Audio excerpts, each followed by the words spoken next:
Welcome to Politics Done Right. I am your host, Egberto Willies. This is a progressive program that will take the mystery out of politics. This is the program that will encourage you to make sure government becomes we the people. Whether you are liberal, progressive, conservative, or otherwise, you get to air your point of view. We are an independent media outlet that, unlike mainstream media beholden to corporations, we only owe allegiance to you. Remember, you can also send me a tweet at EGBERTOWILLIES. That is at Egberto Willies. Let us engage. It is Politics Done Right.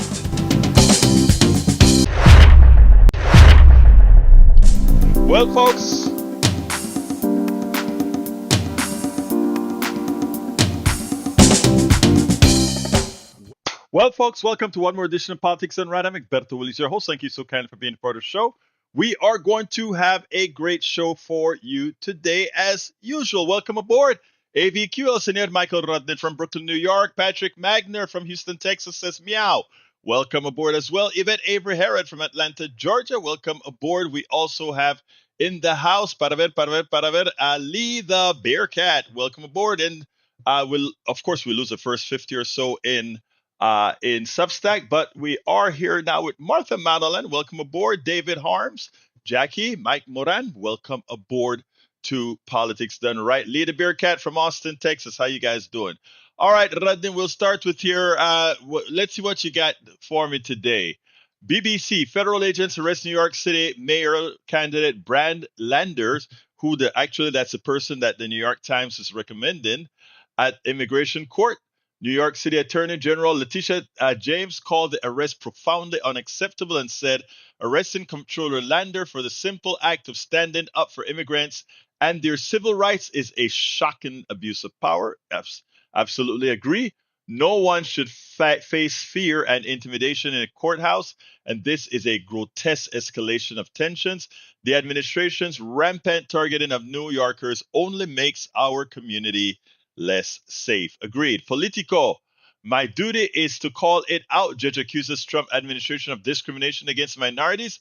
The Reagan-appointed judge ordered the NIH to restore funds for research related to racial minorities and LGBTQ plus people.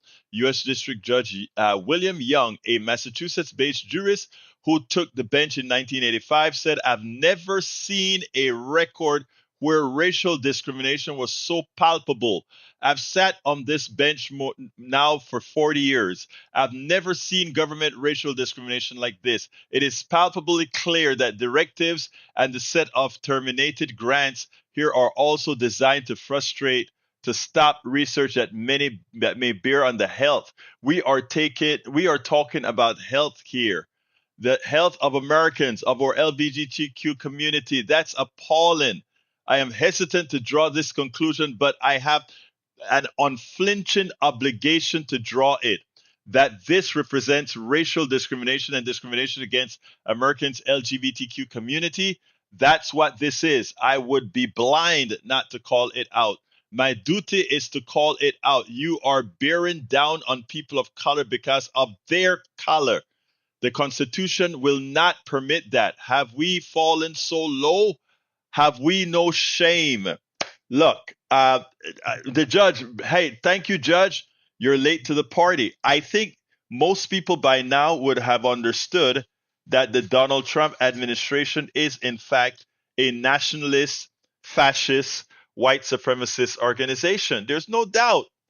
And that is why, for me, it is so disconcerting that that he has sufficient support from women, that he has some support from Latinos, that he has some support from black men, that he has some support from anybody of color. To those, I ask, have you no shame?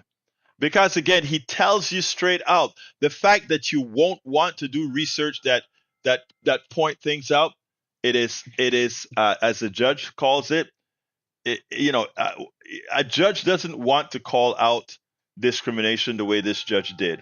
He simply doesn't want to do it. But it is so blatant in this administration that he simply had to do so. Okay, let's see what else we got here. Michael does say, Berto, a couple long ones. Okay, Michael. Okay, Michael. The long ones, let me see what they're about. Banking on climate chaos. Guys, please go ahead and read the one from Common Dreams on the climate. Very important. Suffice it to say, we are in staunch support of not removing all the things from the IRA, the IRS, which was the Inflation Reduction Act, IRA, Inflation Reduction Act. Uh, it's shameful that they're trying to reduce that. The Senate is trying to bring back a bit of it. Won't be enough. We also have from Oil Change International and Rainforest Action Network, Tom BK, Gator, Executive Director, Indigenous. Once again, the Banking on Climate Chaos report makes clear that Indigenous peoples, frontline and fence line communities, have long known Wall Street investment banks and global financial institutions are complicit in the climate crisis, despite their greenwashing and false promises. These banks continue to bankroll the expansion of fossil fuel industry and the false solutions that deepen climate injustice, land grabbing, and human rights abuse. From carbon markets to carbon. I lost my eye kind of went off. Carbon capture to geoengineering techno fixes. These schemes are distractions from the real solutions rooted in indigenous sovereignty, traditional indigenous knowledge, land and oceans defense, and a just and energy transition away from extractive capitalism. And I can leave it right there. You guys can read the rest. It's in the chat. Please be sure to do so. Harry Denson is in from Missouri City, Texas. Thank you for being here, Harry. We also have in the house Bruce Pollard. So many friends and others at end of life. Is the dream ending? What ate we waking up? What are we walking up to? So many friends and others are at end of life. What's going on, Bruce? What's happening? Is there something I don't know? Maybe we need to have a chat. Carl Cox. Carl is here from Riverdale, Georgia. Thank you for being here, Carl. Paul Fleming from Powder Springs, Georgia. May Wood from Long Beach, California. Jacqueline Campisi from Katy, Texas. She is a teacher. And all of you know I revere teachers. They are the ones that move knowledge forward. And we ought to uplift these folks. We have to stop uplifting the stars, stop uplifting the Beyonce or the what is one word that I want to use? The stockbrokers. These are people that are making money off of the folks who actually did the deed. The engineer made the machines that these guys can get rich off of without imposing much. Jacqueline Campisi, the only teacher I know in the chat right now, or in either chat. If you're a teacher, give me a shout out because I want to give you a shout out. Lee Grant is in the house from Montgomery County. How you doing, Lee? Paul Fleming says President Trump suggested that the U.S. I have a thing on that we're talking about. Egberto, the short version of my two long posts. Top 65 banks raising fossil fuel commitments from $707 billion to $869 billion shows the prioritization of profits above the environment, which might be the death of us all. We have already passed the 1.5 C global warming, and I have a feeling this hurricane season is going to show us a bit. I pray that we get spared in the Houston metropolitan area because Houston, in as much as it's in a very crucial zone, a zone attacked by hurricanes, the way our refineries are lined up, the way our homes are lined up, the way we've started building in reservoirs to save the city, it's going to be a massive, destructive year if things turn bad for us. And you know what? Since I've moved here, my flood insurance has more than tripled. Even as I'm outside of the flood zone by several feet, but it has tripled. All right, welcome aboard. Let's see what else we got here. All right, Adam W., welcome, my dear brother. He's in from the one and only Pennsylvania, right? Good afternoon. Adam is from Pennsylvania. I forgot. I think close up to Philadelphia, right? Let's see who else we've got in the house. Welcome aboard, everybody. All right. let's go to our first video, folks. Our first video. Are we going to war? Are we going to war? Well, Donald Trump doesn't believe in wars, right? He's going to come into office and he's going to finish off he's going to close down the Russia-Ukraine war in one day. He doesn't believe in war, right? He's not going to go to war with Iran. He doesn't believe in war. He wants us all out of war. That's what he says all the time, right? But now he pretty much allowed Netanyahu to start a preemptive war against Iran. And let's be clear. Israel would not make a move unless they knew the United States will ultimately back them. They would not do it. So anybody who thinks that, well, Israel is just being a bad friend and doing as they please, Israel cannot make a move without the United States in alliance, because Israel's military could not exist without the United States. But again, Israel plays a bad cop, good cop with America. America loves the idea of a belligerent Israel doing a lot of the dirty work that they don't want to face on directly. But now, Donald Trump isn't as slick. He now writes a tweet threatening Iran, and would make you believe, if you read the tweet, that America is already definitely involved in this war with Iran. But worse, he normalizes the killing of high officials. He normalizes the killing of the Ayatollah. He normalizes the killing of those that have already been killed by Israel, civilians and military alike. I want you to listen to this piece here, and then we'll take it on the other side. We have breaking news. President Trump has just posted new comments directed at Iran, aimed at the country's ongoing conflict with Israel. Here's what he posted on Truth Social just now. We know exactly where the so-called supreme leader is hiding, obviously a reference to the Ayatollah. He is an easy target, but is safe there. We are not going to take him out, and then in parentheses, kill, at least not for now. But we don't want missiles shot at civilians or American soldiers. Our patience is wearing thin. Thank you for your attention to this matter.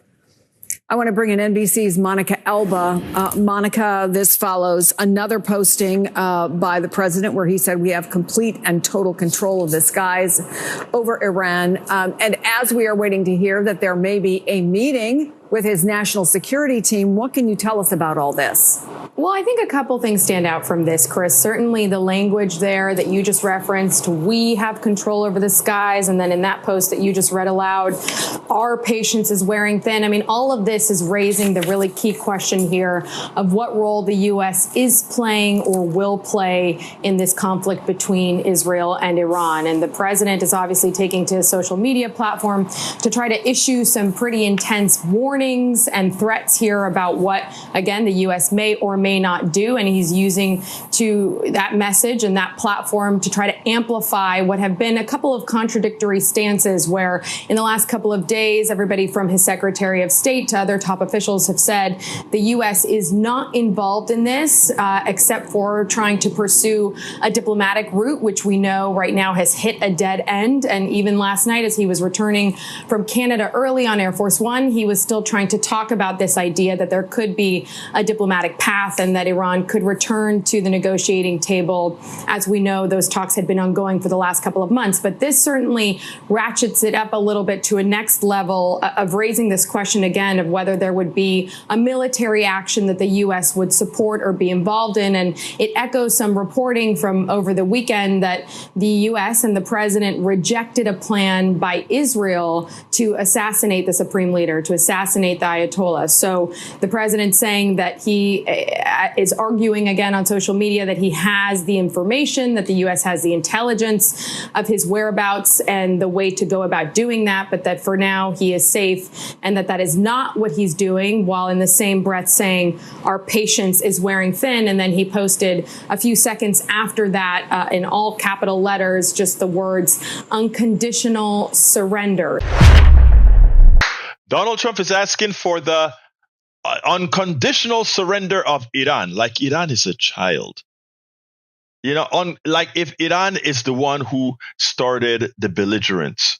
Look, I am no defender of Iran. I am no defender of any of these countries. To tell you the truth, all of these countries have leaders that are way beyond the pale. The thing is, I am not going to ever defend a preemptive strike on any country because you have the idea that if they develop nuclear weapons or they develop a weapon that you don't want them to develop, that somehow it's a threat to you. Well, does Israel have nuclear weapons? Of course. Should other countries preemptively invade Israel for having that? No. If you take a look at the tweet that Donald Trump wrote as well, he says to Iran, don't touch American soldiers and don't touch the Israeli civilians, right?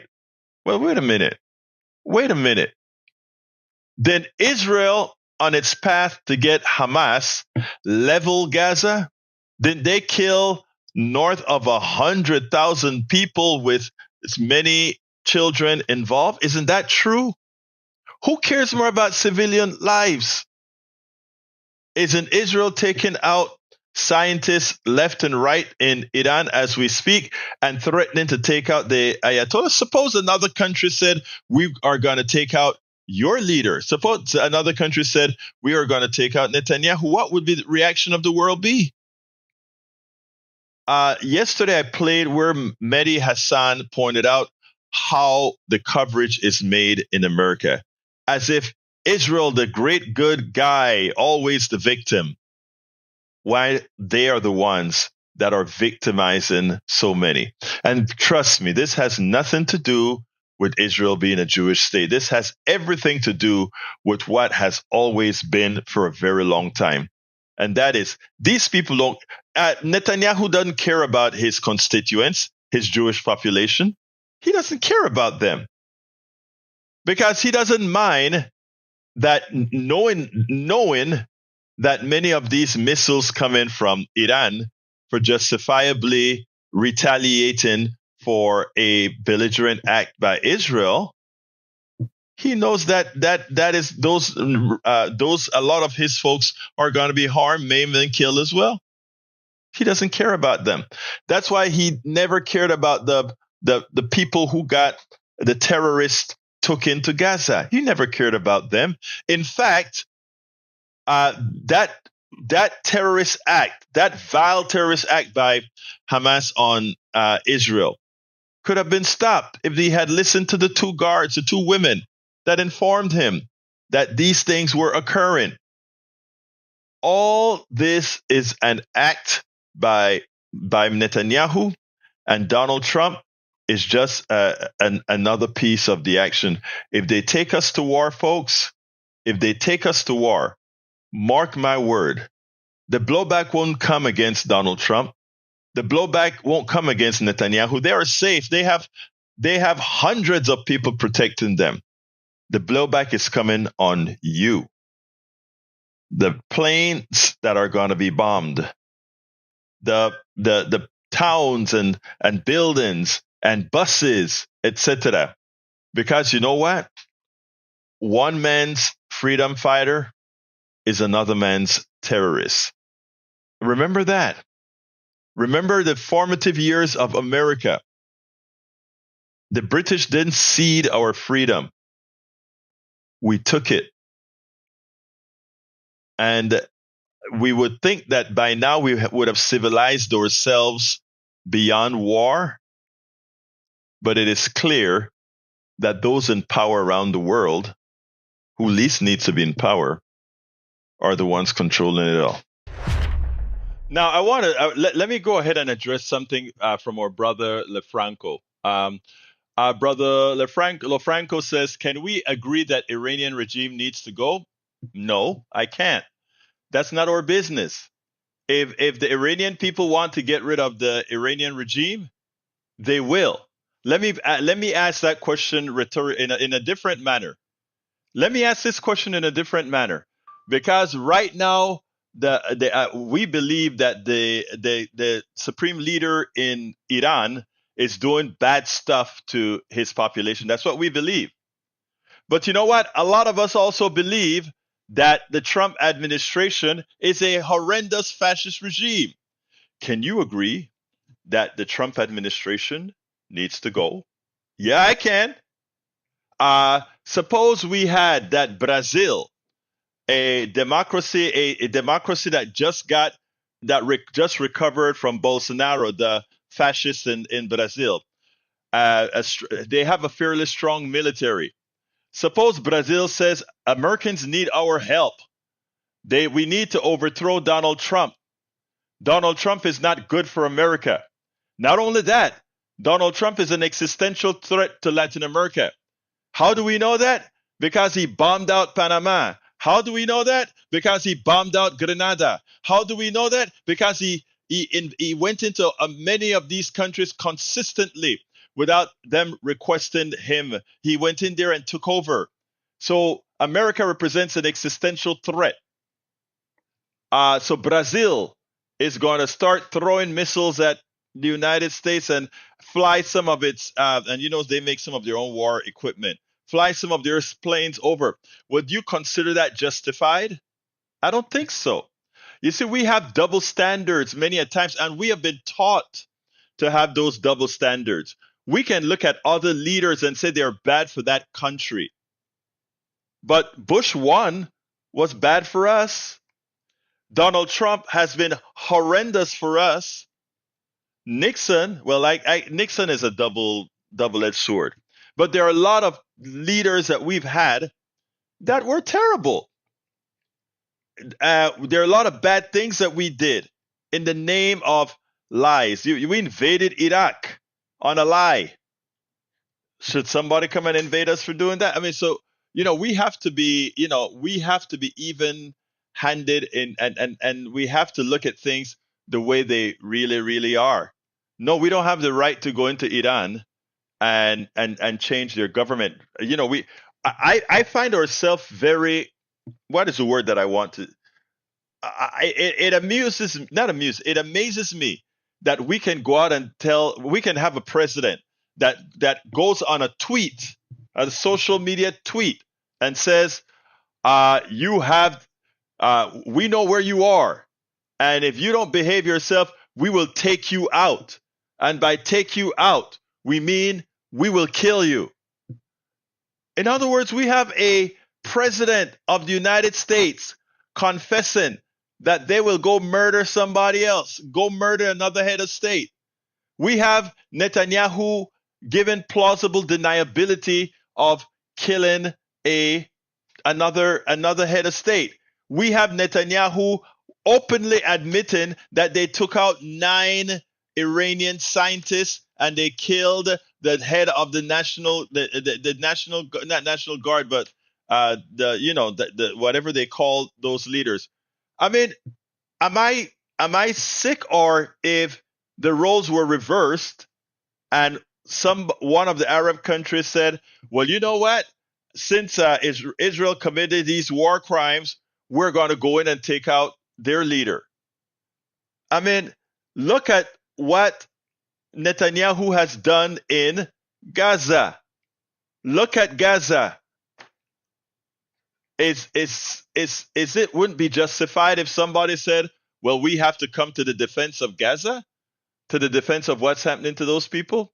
We have to really stop looking through tunnel vision. And everything that they tell us isn't true.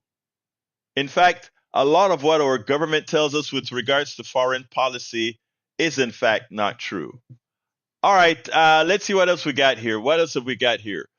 Para ver, Anthony LaFranco said, I can guarantee the agreement between Netanyahu and Trump is let Trump be the megaphone and supposed savior. Who knows, right? Trump would love that, right? Eric Hayes, PDR is defending Iran. Actually, I won't deny defending Iran. Why would I deny defending what's right? I don't like Iran from a point of view, but who told you? Again, when we are uneducated with respect to what we know about how a country got to where it is, read up on Mossadegh, please. Iran was a democracy. Iran was a friend. When Iran decided that, wait a minute, our resources should benefit mostly us. You can buy our resources, but you are not going to be the one that just exploit our resources. And for that, we overthrew Mossadegh. Go read, and maybe you'll come to other conclusions thereafter. The same occurred in Venezuela. Those oligarchs control Venezuela is rich, not only in oil, but gold and other minerals. That's what it is. And once they said, we want control of our own resources, they became a pariah. The capitalists said, no, no, no, no, no, no, no, no, no, no, no, no, no. You guys are just there to give us raw material. And we create an oligarchic class, and that oligarchic class lives well, and they pretty much dominate the rest of the people in the country. That has happened in Iran, that has happened in Venezuela, that has happened in Panama, that has happened all over. Read the shock doctrine. Suggest you also go ahead and learn about the Chicago Boys and what they did around the world. It's so important that we don't just, the reason they don't want you to do critical thinking is they don't want you to study. They don't want you to learn this stuff on your own, because you start asking questions. Why are we doing what we're doing? Why are we doing what we're doing? All right. Paul Fleming says, watch, we are not the enemy. We have different morals. We have different values. Representative Jason Crow, U.S. Army vet, challenged Secretary of State Hedgepeth directly after he used language that blurs the line between our military and extremists. Leadership matters, so does the tone it sets. Exactly. Michael says, what's weird is that Iran was the second Muslim nation to recognize Israel's existence. Way back in 48, yeah, they were a friend of Israel as well. But what happened is they were a friend of Israel as long as they had a king of a certain class that kept the rest of the population in bondage as the other people took their natural resources. But people don't get it. People don't get it. Let's see. One of the conflicts from Anthony LaFranco. One of the conflicts and complications, Iran, Hamas, and the rest of the alliance are funded by Qatar, Trump's buddies. Look, when you stop looking at this from an ideological point of view, you see that it's a capitalist thing, right?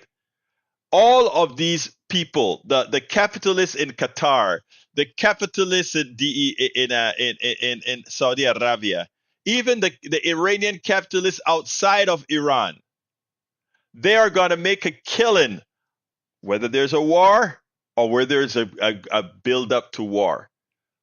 That's how it works. That is how it works. And the quickest that we understand that, we stop allowing them to use us as pawns. All right, let's see what else we got here. PDR thinks Hamas and Hezbollah are freedom fighters. Well, no, I don't. I think Hamas, based on the way on what they do, they're terrorists. But you know what? Look, I am not defending Hamas, Hezbollah, or any of these people. But what I won't do is also demonize other entities. And let me tell you why. It's important that we don't. If I am from Panama, I'm from Panama, original country, Panama, born in Panama, soy Afro-Latino. Now,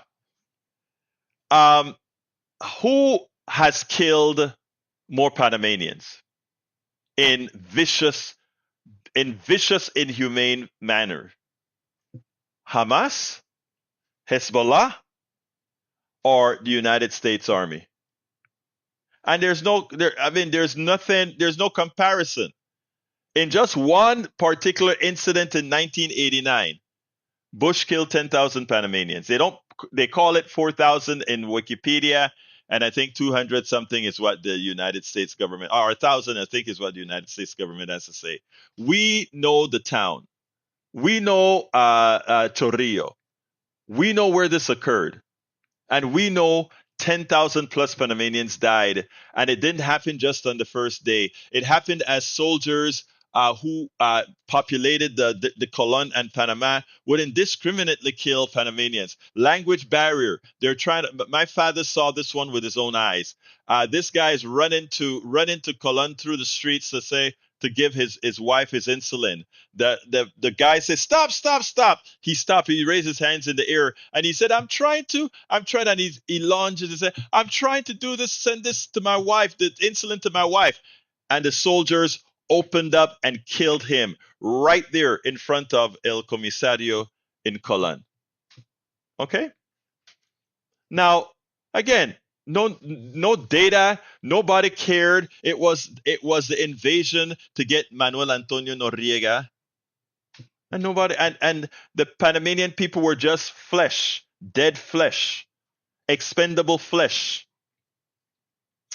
So again, you have to be careful when you ask who is the enemy and who is the foe and who is the friend. You have to ask yourself that. Now, how is the cousins and the daughters? I had a cousin I know in Chorrillo who was blown to smithereens and never found. Right? Who was thrown into the empty pits and unceremoniously thrown away into a grave like dead cattle. Okay? So it is important for us to be measured and understand how things really are, right? Okay, Carl Cox says Putin and Netanyahu are puppet masters. Trump is their puppet. Yeah, Trump is a lot of people's puppets, a lot of people's puppets. We also have Michael Renza Egberto, hypothetical. Suppose a supermajority of citizens of a country keep saying their government is militarily oppressing them. Would we go in and save those people? If those people started to save themselves, if those people are a part of using the external army, in other words, if they are a part of the planning, a part of execution, if they're going to pick up arms that we supply them, yes, we can help them in that regards. Absolutely.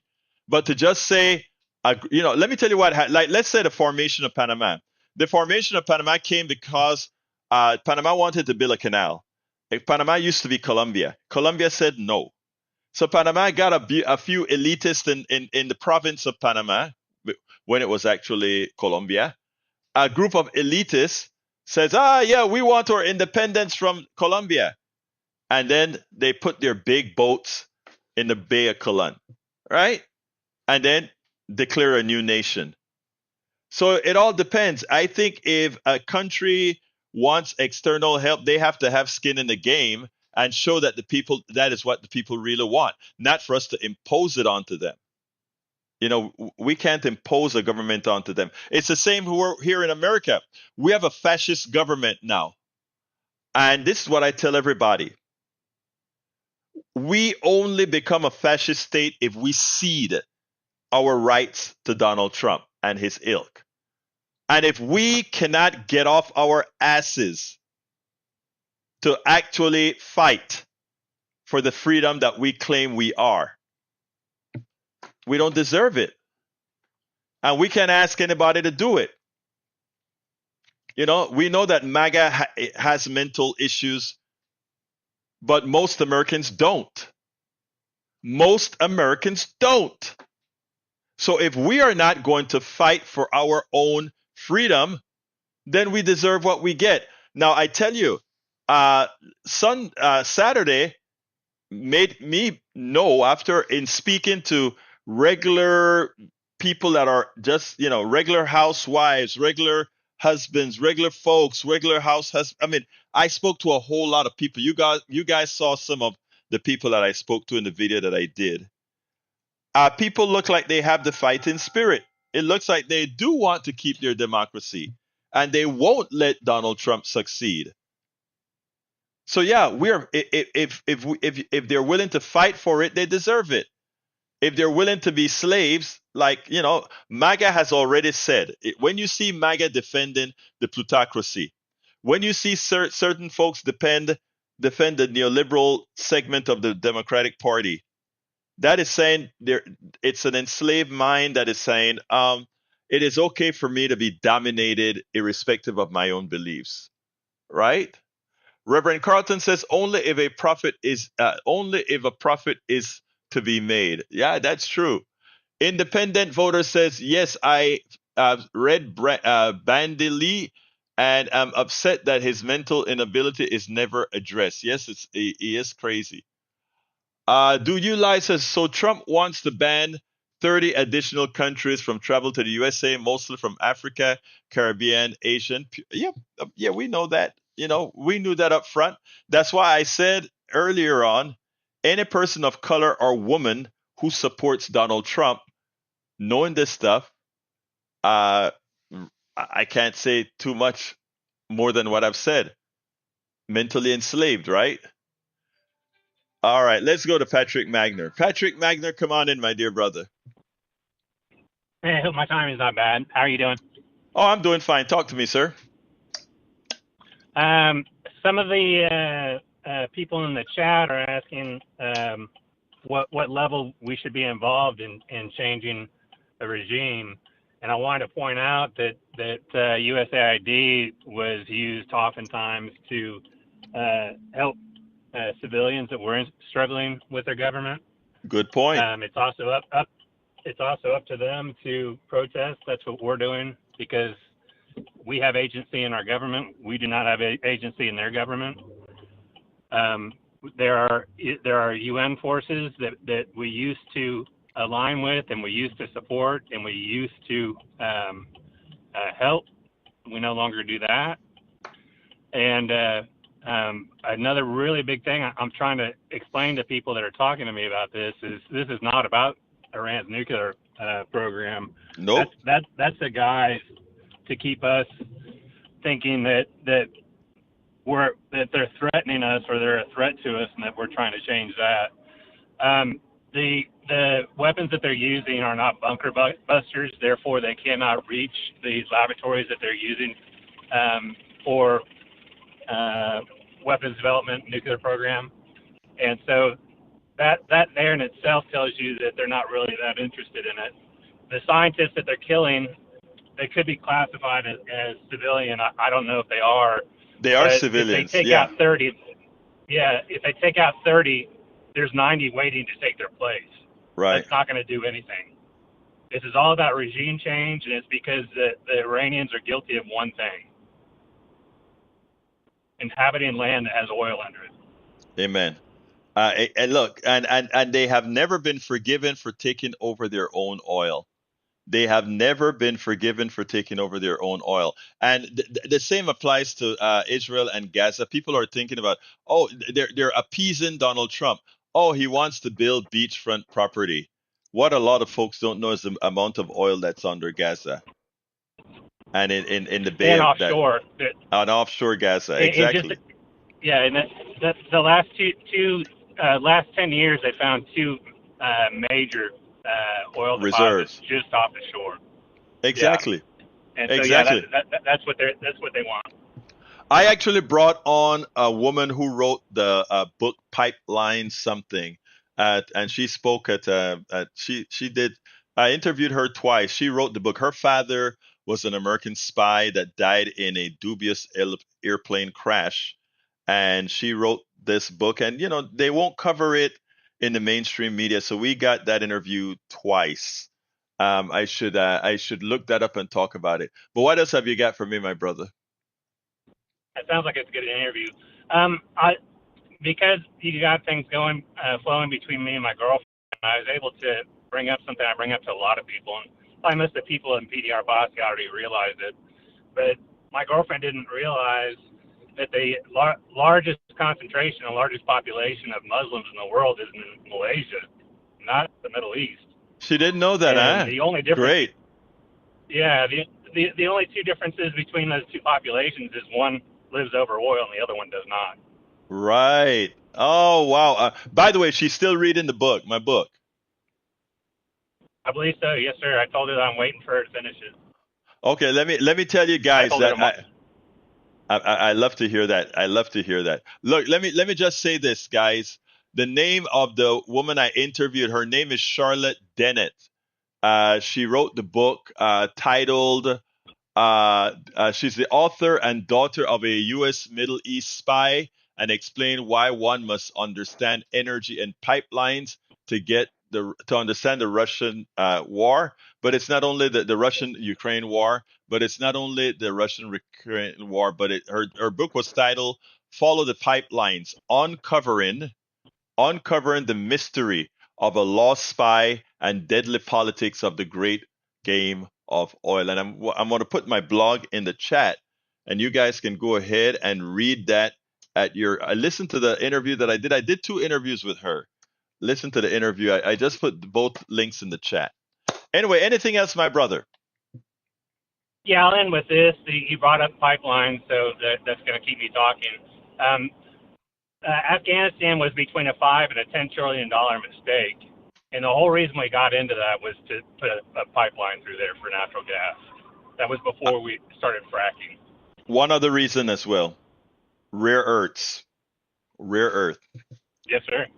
Yeah, but anyhow, thank you, my brother. We'll talk. See you on the next show. Yes, sir. Thank you. Thank you, my brother. Peace. All right, folks. We got some more videos for you today. Specifically, I want to talk about. Let me go ahead and shut the line down first, if I can find it. You know, sometimes you're there and it's like, oh my God, how do I shut the phone down? There we go. All right. Well, this one will speak for itself. It's not too long. Here we go.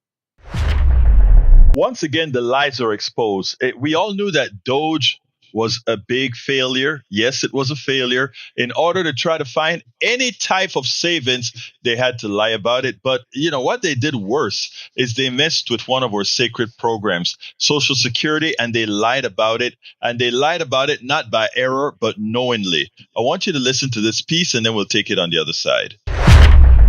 40% of the calls into Social Security were fraudulent. 40% of the people who are calling in are actually committing fraud. That means the 60% who need their Social Security checks are waiting in line. We learned 40% of the phone calls that they get are from fraudsters. 40%? That's right. Almost half.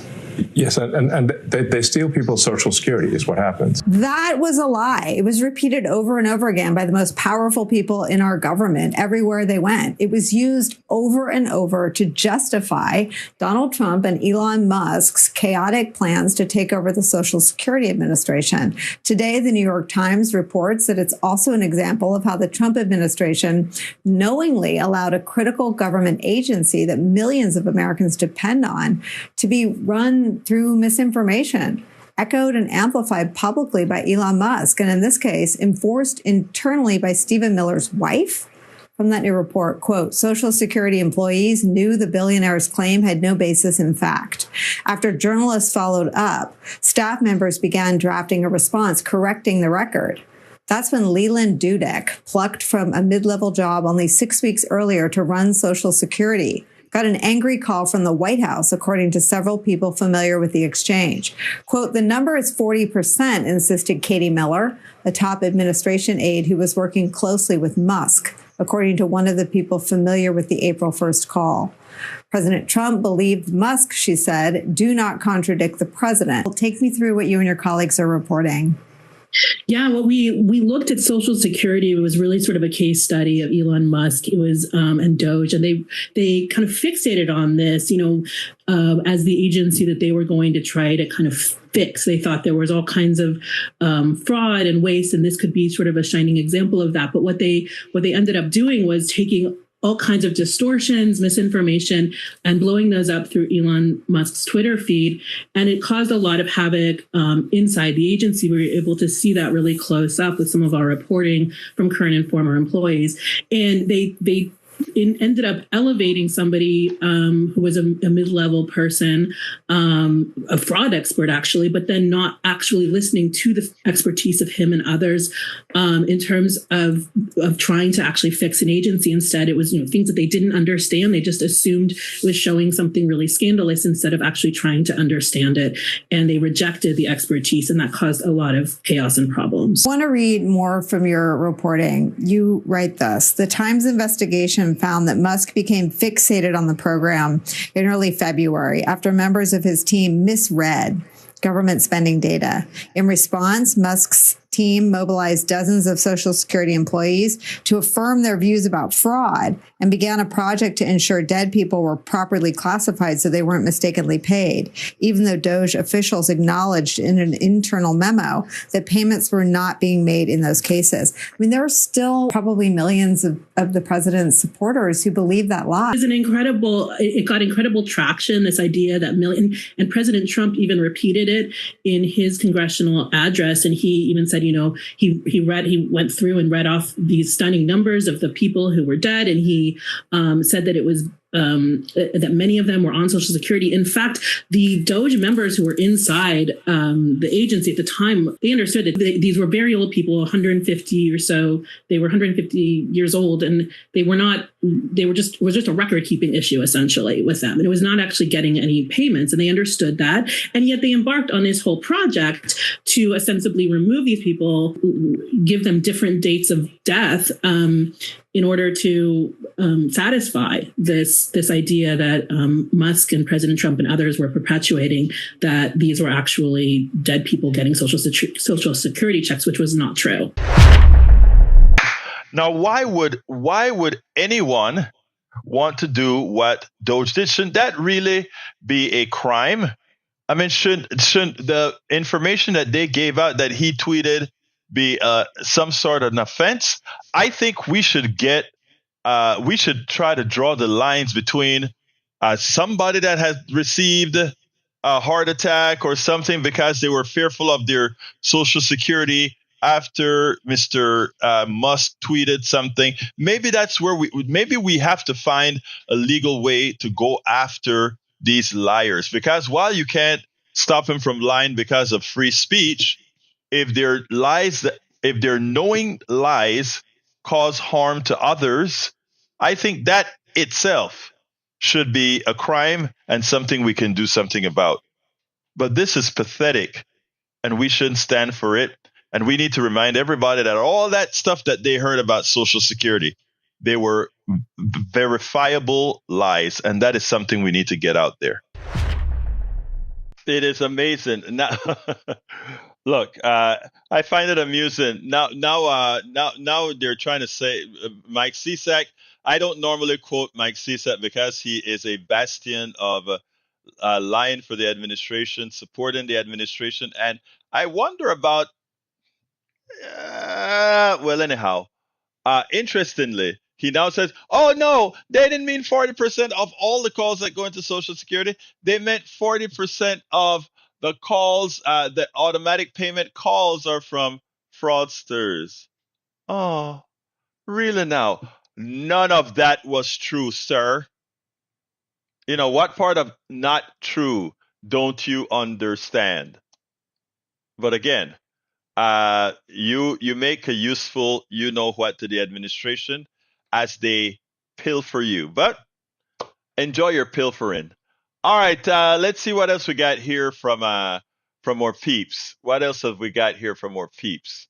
Michael says people like Mike reject reality and substitute their own. They don't want to accept fact checking, which demonstrates that it's people on their side that's repeatedly lying to them.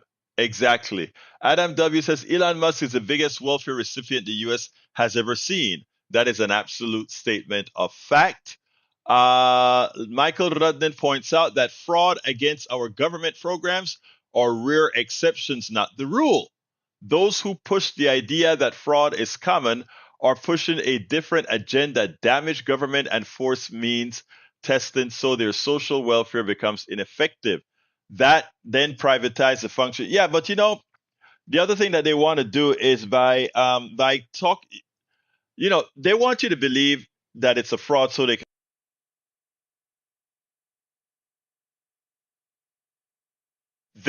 want you to believe that government is a fraud so they can do a whole lot of cutting, right?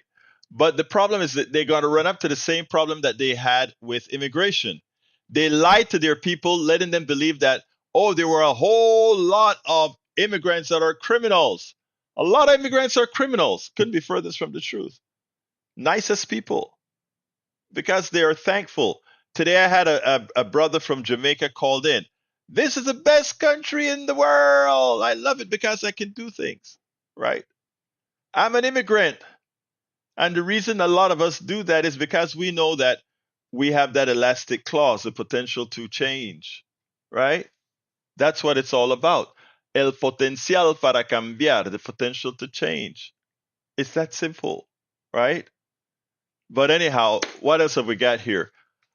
Paul Fleming says, Representative Jimmy Gomez, you won't believe the latest excuse from ICE. They told us this is a field office, not a detention facility, but the signs say detention center. They said no one's being no. Okay, Michael Cisak. Okay, Michael, what's up? Okay, so I actually researched this when this claim came up by the left wing media, and so I went back and watched the interview and everything else that was said. Okay, and here's a recap basically of exactly what was said in the interview. The DOGE engineer stated that 40% of phone calls coming into Social Security Administration attempting to change direct deposit information were from fraudsters. That's very specific to what they were talking about. It is very wrong. MSNBC changed what was said to saying that all calls to Social Security, which there's a lot more calls that don't go to the part as far as payments. You got all sorts of other informational calls, everything else, okay? They weren't talking about those calls. They were talking about direct deposit calls. Look, brother, okay, I don't care how you try to. I don't care. Lying. I don't care how you try to. No, sir. Sir, when you change the facts, it does not. Okay, I made you speak. Let me speak now. It doesn't matter how you try to sugarcoat it. Musk and DOGE were a failure, a fraud, and that complete detailed report from the New York Times at the Social Security Office, go read it, then you can call back and comment about it, okay? But what I'm saying, stop. Read it.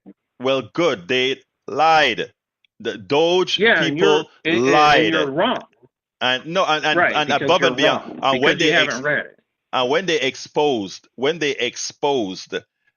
president, the White House called and said, hold on, the president believes Musk, the liar, so therefore get on board. In other words, they wanted to force the people to say it was true. Social Security came out and pointed out all the lies that the brother told, okay? And that's it. But anyway, I got to go, man. I'm not going to discuss stuff that are proven lies anymore. Thank you, brother. Well, I just think, like I said, I just proved that you're lying. No, you proved that you're gullible. Thank you. All right. Let's continue, my brother. Let's continue.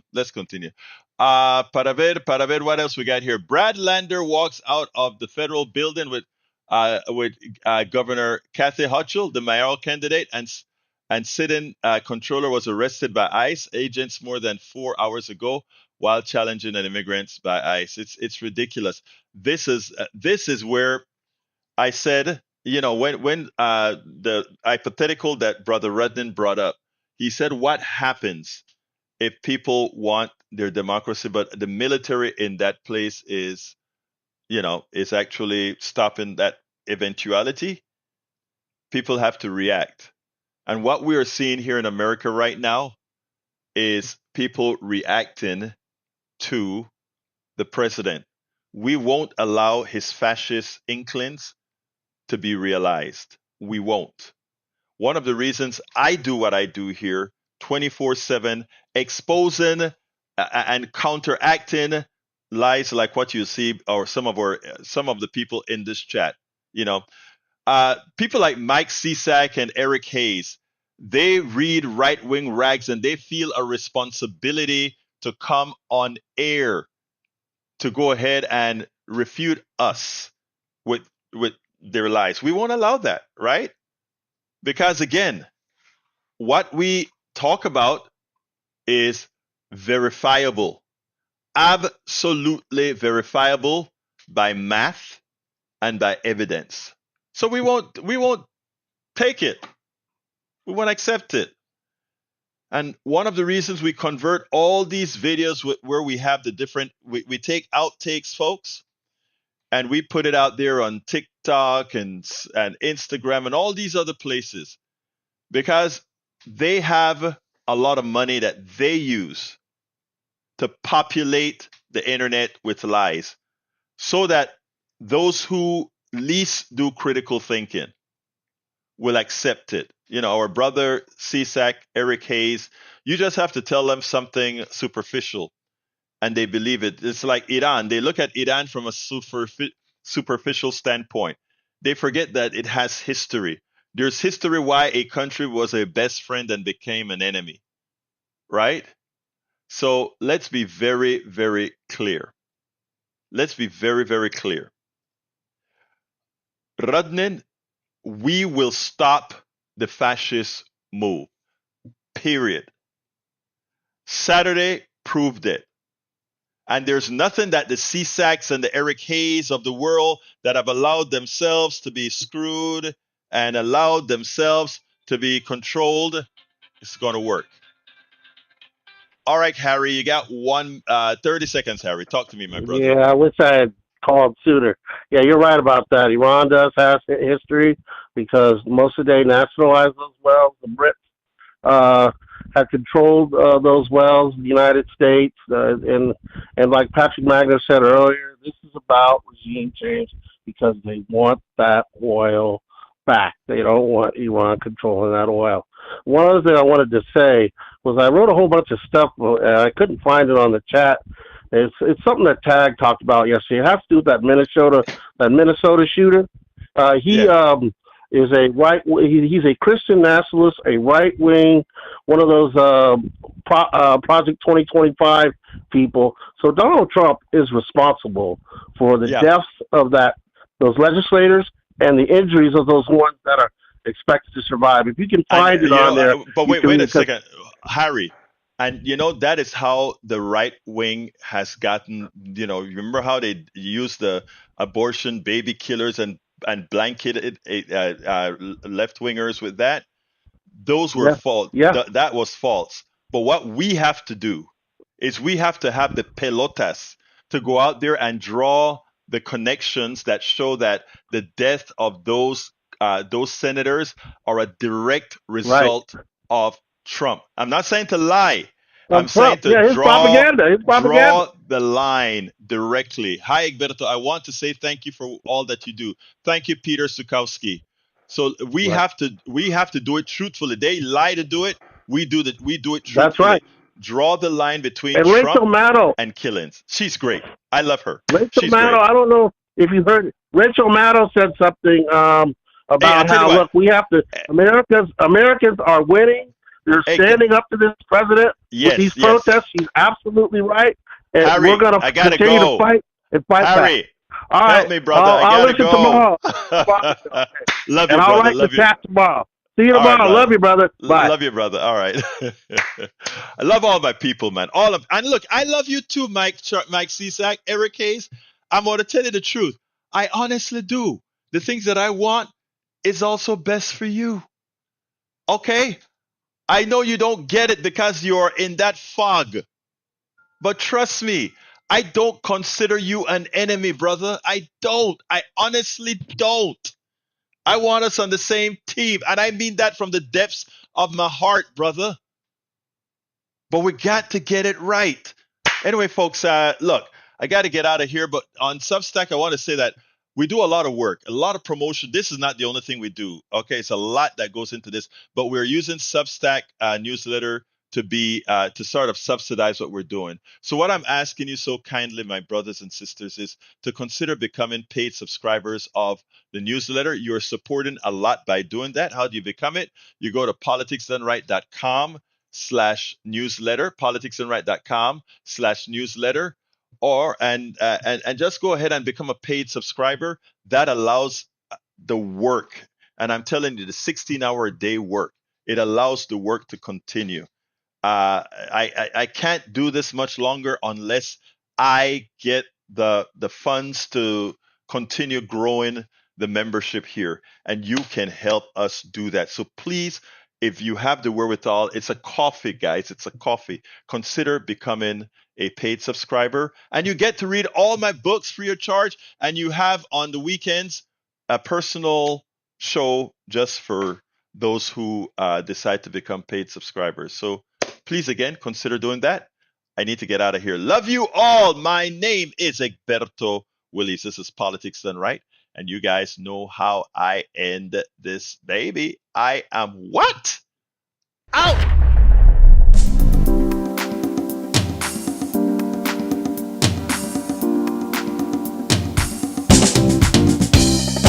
Welcome to Politics Done Right.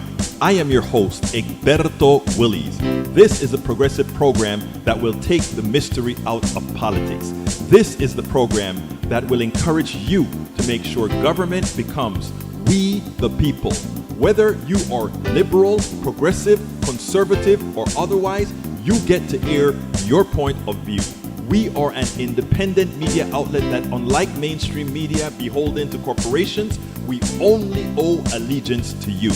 Remember, you can also send me a tweet at EGBERTOWILLIES. That is at Egberto Willies. Let us engage. It is Politics Done Right.